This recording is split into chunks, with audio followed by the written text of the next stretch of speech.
Welcome to Homekeeping, Essentials for Island Living. Brought to you by Digicel Plus, I'm your host, Stephen Cox. When we think about distinctive Bermudian architecture, we're often drawn towards the fireplaces in our homes or the chimneys on the outside of our walls. Traditionally built out of local limestone, these have served as heating mechanisms, cooking facilities, baking facilities, but more importantly, as the central entertaining area within our home. As we look in modern day, we've managed to preserve this architecture. However, it is very important that we take into account the potential safety hazards as well as the importance of wood burning within a Bermuda home. Join me as I chat with Rick Sperling, chairman of the St. David's Historical Society, which manages the Carter House, where we happen to be today, and Peter Barrett from the St. George's Foundation to discuss both the history of these fireplaces, but also the safety considerations of having them in your home. Rick, when we look at this fireplace, what sort of materials did the early settlers use to build something of this nature? Well, of course, when the early settlers arrived here, there was nothing. So whatever they built with, they had to bring it with them. But they used to search the area for local resources. And there were many. There were the cedar tree and the palmetto tree, both of which were used in building their early homes.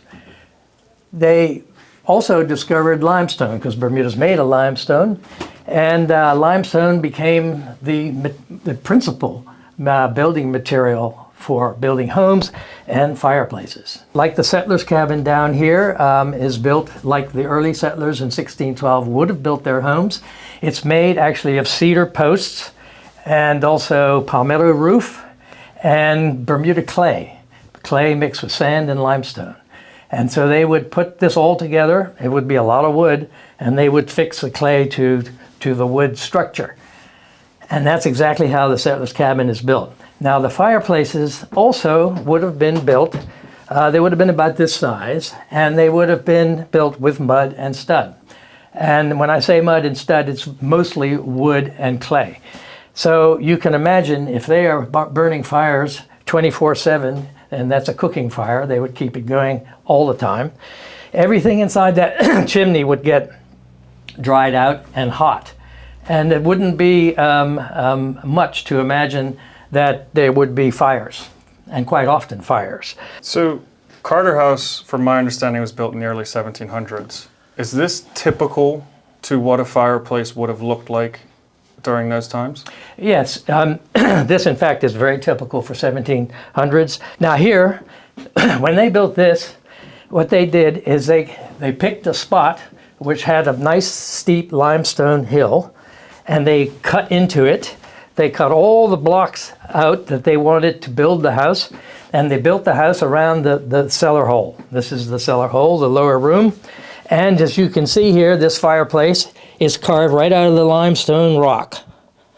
And the style of this fireplace, the size, and the fact that the bread oven is here on the side here. And what they would do, this would be brick lined or heavy stone lined, and they would have something like this here, which they would put on the front of it when they were cooking bread.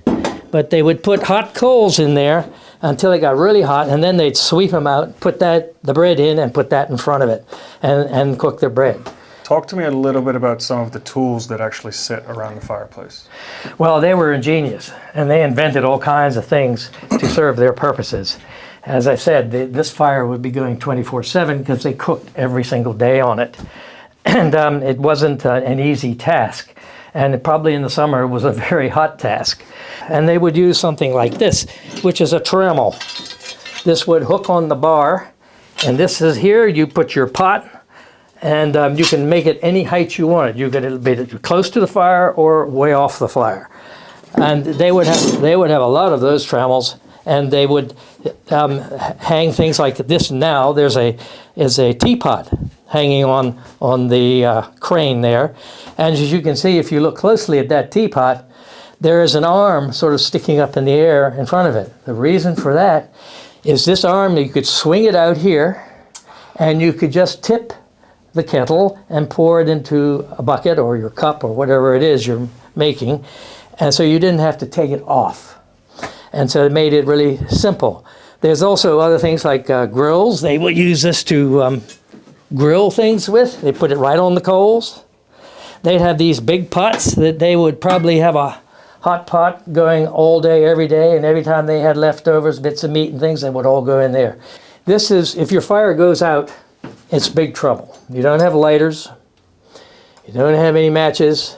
What they used was this device here and the flint. This is called a striker. And this, you'd strike that and you have a little patch of dust or something very flammable, and you do this until you get a spark in it and it starts to smolder. Then you would blow it a bit and you get a little twig on it and you start a fire going, and then you can restart your fire. That is very difficult. I've tried to do it. I've never been successful. So how they did it, I don't know. Maybe my flint's not good, but the other thing they did when the fire went out is they would take this thing here, it's called a tinder box. They would take this and go down to the neighbor, and then they'd throw in there some coals, some hot coals.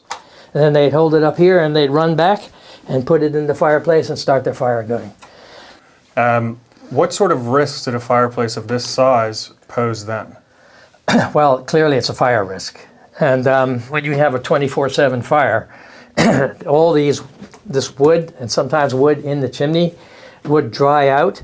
And you would find in some of the old houses, the back side of this is absolutely black charcoal because it caught on fire. And it catches on fire, it caught on fire a few times, and sometimes it burned the house down. But particularly in a little cabin like the settler's cabin, which has got palmetto leaf, if it's dry and it's got a lot of wood, if something goes wrong there, and you know, I told you that they make the fireplaces and the chimneys out of mud and stud, which is mostly wood and clay. If that caught on fire and it got to the thatch, that's it. But what they would do, and this is very interesting, is they would have a rope on top of that chimney down there. If you look at that chimney, it's built in two sections. We actually built the fireplace out of limestone because we use it, and it's a little safer. But the chimney itself is mud and stud. So, but if it catches on fire, they have a rope tied around it, and there's a piece of wood that holds the chimney to the building. And so they'd knock that piece of wood out, and grab the rope and pull it, and the whole thing came off and lay on the ground so it would not catch the rest of the house. And as you said, there's no fire service. There's probably not much water around either, so if something burns, it's going to burn to the ground. That was likely designed by trial by fire. Yeah, very much so. Thank you, Rick. We've now talked extensively about the then. We're going to talk a little bit, Peter, about the now. So if you presently have an old Bermuda stone fireplace in your house, what are some things you need to be aware of? Well, you should be aware of its overall condition. And one way to do that is to literally get a strong flashlight, look up the chimney, and see if it's caked on creosote, old ash, and so forth, or even if there's signs that birds or rats have been nesting in the chimney. And then on the flip side, get up on your roof, shine the light down, and see if there's anything like that. If you do, then you'll want to get it cleaned out. And as far as I'm aware, the Bermuda still has a chimney sweep, and they will come and they'll professionally clean it out. And I would suggest you use them rather than doing it yourself. Is there a specific time period that you recommend doing that, like every 5 years, 10 years, or just wait till... I would take the advice of the chimney sweep. Yeah. He'll be able to give you a very good maintenance program on how to look after your chimney. Cool. So as we know, with a lot of older fireplaces, they haven't converted over to gas. So we're still using wood burning, of which not maybe a lot of people are familiar with. Mm-hmm. So how do you go, and I see you have some goodies in your hand there, how do you actually go about starting a wood burning fireplace? Sure. The first thing you do is you get a grate, and we have a very rudimentary example in this particular fireplace. And the role of the grate is to keep the burning logs off the ground. So put it more towards the back of the fireplace, about 1 inch from touching the back wall. And then underneath the grate, you want to put your kindling. That will start your logs. And so a great way is just to take an old piece of newspaper and roll it up like so. Don't take your newspaper, that's folded up and put that underneath because it won't burn complete and you'll just get a lot of smoke. Then the newspaper will go underneath, and then on top of the newspaper you'll have your kindling. And what makes great kindling are dried out bits of twig that if you have some old cedar trees in the back, the ends of branches, even very healthy branches, have some dead bits. And these are particularly very good because even though they're small, they burn very hot. But if you don't, then you can take your cedar logs or oak logs or whatever logs you're using and just take a hatchet and just knock off small bits of wood that are around this size. And then put that on top of the paper. Now, before you strike a match, you may want to see how the wind is blowing. If the wind is more than 15 knots, you probably shouldn't have a fire that night because a lot of fireplaces, even a well-constructed fireplace, will have a backdraft. Now, in the old days, they just put up with backdrafts. It happened. As Rick explained, they just use their fireplaces 24/7, whereas today we'll light the fireplace when we want to enjoy the fireplace. So if the wind is blowing, I would suggest not doing it. If you find even with a small amount of wind, you are getting a backdraft, then you can go to a hardware store and you can buy a smoke extractor that can be installed at the very top of your chimney. And that's probably something that the chimney sweep, if you do use one, they can install that for you to make sure it's installed properly. And you want to use something that will also stop any future birds or rats from wanting to crawl in from the top, as sometimes they do. So, and then on top of the kindling, then you just put 1 or 2 bits of logs. Don't load it up too heavy. You don't want it to be too hot, top heavy. And then light it up with your match. You only want to use about 5 of these. That'll be enough to get your kindling going. And then the kindling, that is really the heat that gets the logs burning. And then once the logs are burning, you should soon hear the snap, crackle, and pop. Now with that, you're going to have some rapidly expanding bits of burning wood popping out. So you don't want to even think about having a fire unless you have a screen in front. And they come in different designs. Some you place on the one side and you fold it over to the other side. Yep. Some are very stiff, one complete piece.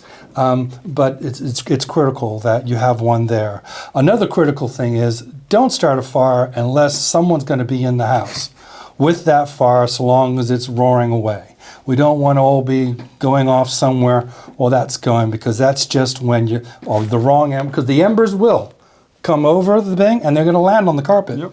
And most of the time they just go out, but they will light the carpet when you're not in the house. It's a funny thing how that works out. So you mentioned a fair amount about, don't leave the fire unattended, have a screen in front of your fireplace in terms of safety. Is there anything else you would recommend for our viewers here today? Sure. Never burn pressure-treated wood in your fireplace. This is usually pine that's been treated with chemicals known as woolmanized lumber. Nothing treated. Don't throw in wood that's got a lot of paint in it. You just want naked bare wood.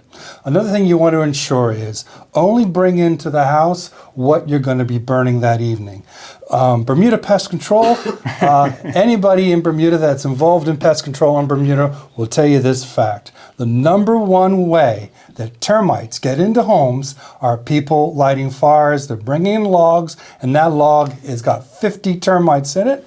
And if you just leave the log there and you don't burn it that night, they will all crawl out, they'll get into the wood of the house, and they'll have a field day. Another thing you don't want to do, some people might be tempted to put in dry leaves. Maybe they don't have any paper. Well, let's put in something else. Let's maybe use cardboard or something like that. Don't get into that. Leaves will not have a nice, pleasant smell, and they're easier to actually be more of a fire hazard. They'll blow out, and the leaf will be alight, and then it'll land on your carpet, and then that's a huge problem. Oh yes, there's another big don't, or important thing to follow. If you're using a fake log And many people use fake logs, and I understand why. The convenience. Always follow directions. If that log says put it a certain way and light on the right-hand side, do that. If it says light only one log at a time, do that. Never, ever use a fake log as your kindling. All right? Some people will do that, and it'll tell you right on there, don't do that, because the embers will fall on the fake log, it'll snuff it out, and the fake log would just spew toxic waste, unburnt toxic waste. And that's a bad thing. Thank you, Rick. Thank you, Peter. You've been watching Homekeeping Essentials for Island Living, brought to you by Digicel Plus, Bermuda's most reliable home internet service. Join us again soon for more tips and tricks on living your best Bermuda life.